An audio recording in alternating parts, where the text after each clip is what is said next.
Oops. Hello everybody and welcome back to the coolest dog training channel right here on YouTube. I'm Tom Davis, America's Canine Educator. I sound a bit like a newscaster there. Sorry about that. Anyway, hello if you're new and welcome back if you've been here. Thank you so much for joining me here today.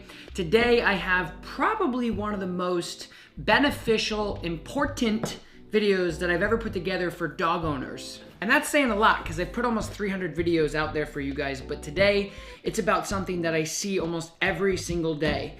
Dogs with behavioral problems with zero control. I'm gonna get right to the chase. Basically having an internal behavioral problem with the dog, meaning my dog is possessive in this case, or my dog is aggressive, or my dog doesn't like other dogs, or my dog doesn't like strangers, and so on and so forth. This is such a problem in so many different dog homes and people's homes, rather.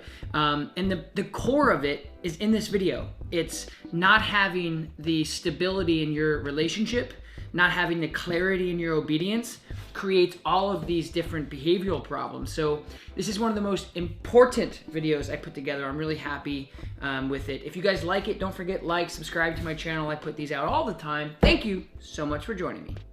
What are we working on today? No. Okay. And my mom took this video. We usually, she's provoking him just for this. Yeah, sure, just to show you. We use a fence to... And in this case too, especially with like medium to smaller sized dogs that look like teddy bears and they're cute, they tend to get away with a lot of stuff. So sometimes a lot of this type of behavior is also created off of your relationship as well.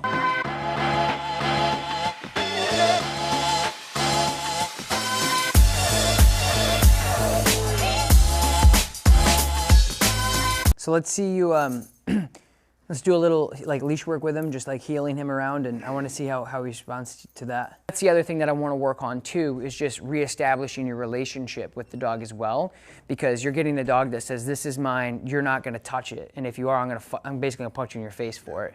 And so you have to be able to have the relationship enough to be like, wait a minute, this isn't happening. And right now, he's probably like, yeah, screw you type thing. If we just take away the resource guarding and we say, okay, buddy, heel, and he's like, see ya, and he's out. It's like, wait a minute, we can't even get a dog to walk nicely on a leash. The likelihood of us getting him to drop something he loves is very small because he won't listen to us to just walk or sit or something like that. So we'll do a couple different things. We will work on relationship building stuff to get you guys back in the driver's seat.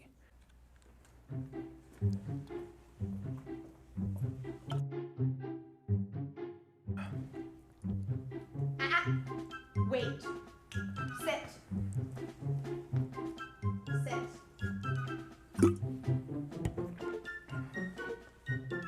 Wait.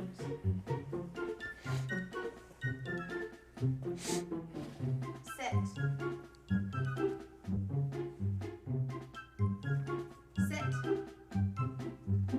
Wait.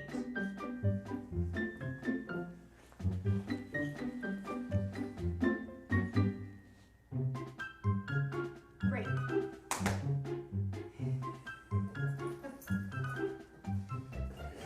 Like right now, he's conflicted. Like he's not sure. Like when your communication is like not as clear as it should be. Sit. What is he doing? See what I mean? Oh my gosh, you're right. Sit. Look at this.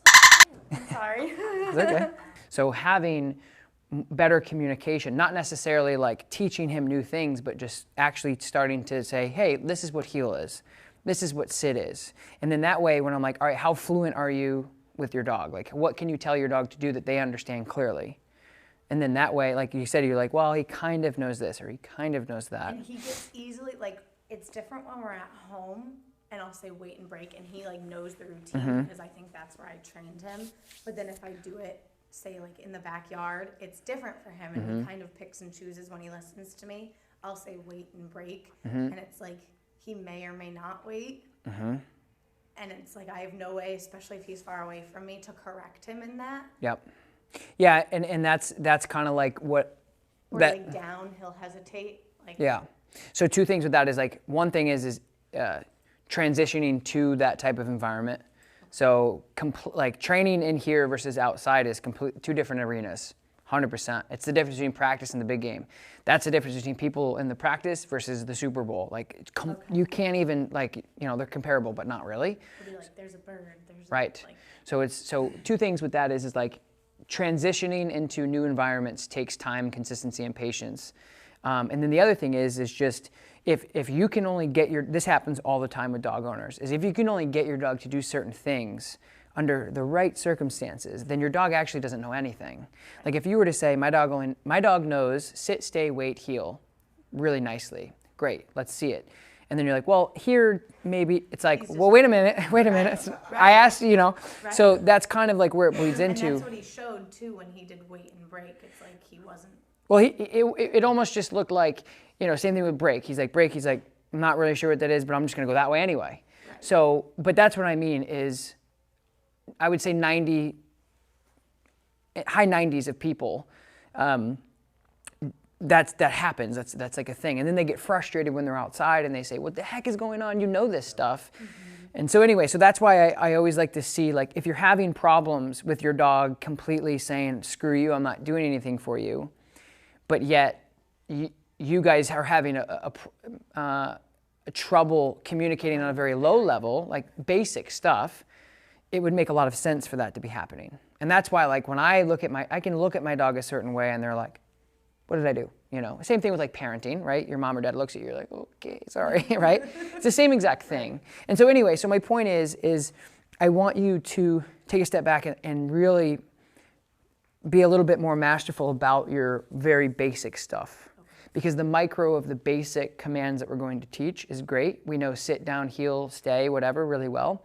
But the macro or the bigger picture is the fact that you are in charge through all of it. Like, it's cool that we're learning these things, but the bigger picture is like you are actually in charge the whole time. Not just at this moment. Right. Okay. Does that make sense? Yes. So your relationship becomes stronger because you're practicing like, I'm in charge. And that's why the foundation and the basic of like, you cannot, if I say sit, you can't get up until I say otherwise. And a lot of people overlook that. They go, look, sit. Good, and they talk, and the dog gets up and walks away, and I'm like, well, you know, sit. What is sit if the dog only does it for 4.5 seconds? So it's the break. Okay, yeah, say, see you, I'm out of here. That's like that gatekeeping relationship that you want. So that way when you're like, what do you think you're doing? They're like, because right now it's, I'm gonna walk all over you all the time. And when I want something, why would I listen to you now? I can't, like, I'm not gonna listen to you in this environment. Why would I ever listen to you if I have something I completely am in love with? Yes, what good is sit only for you, only at home with nothing going on? Right. Or sit only outside where nothing's going on, only with you. It's like, well then, what's the point of that? And it's usually for a treat. Right. And again, and if we're taught with Rio sit, then it doesn't matter because he doesn't know sit. He knows the hand motion, the body language. Yeah, hey, there's something in my hand. Yeah, and I always tell people, like, anybody with legs can pull hot dogs around a room and get an animal to follow them. That's pretty simple. But what you really want to do is, hey, dog, do this behavior. And they go, got it, I understand that. Versus a routine and a sequence of sit, down, stay. Like, you want to just be, I mean, it's nice for like a deaf dog or something, but if you have to completely like dedicate your whole training routine to something other than you, then that's a potential problem. Because then you're like, oh, don't have my treats. I guess we're not doing any obedience today. Right. It's like, what's the point, really? So I'll show you an example of that. Platz, good Platz.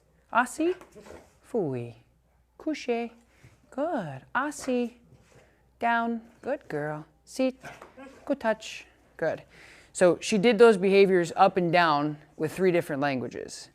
German, French, and English. So my point is you want that clarity. Good girl. Go touch. Good girl. Stay. So it's being able to go, do this, do this, do this, do this, compartmentalizing everything so your dog has no idea, like, it's like, do it right the first time. That way, yeah, it just makes so much more sense. And that's some of the problems you'll deal with when you're using such a high reward for a dog. As you can see, she did all that for food. and she'll do it again for food, but she'll also not do it for food. Right. You know, like I said, it's one of those things that every single time it happens, people are like, hey, we got this big internal behavioral problem. What does your dog know? Oh, they know the basics really great. Sit down, stay, heel. I'm like, all right, do it. And it's like, they don't really know it. Right. So It's like a delusion at home. You're like, when you say sit, he's like, and then he'll give paw, and he'll be like, you know, he knows food's coming. Yeah, and that creates a lot of frustration because he's only one-dimensional in his learning patterns. So at home, you have a routine. Cookie jar's here, whatever's here, and every night you go sit, yes, good, and then you go away. And so he only knows that pattern through that routine. And if you can't go out and say, hey, you know, just like I did with her, it becomes a problem. And then you go like, hey, we're having some really hard times with like resource guarding. It's like, but you also can't even get your dog to sit with. So then he doesn't.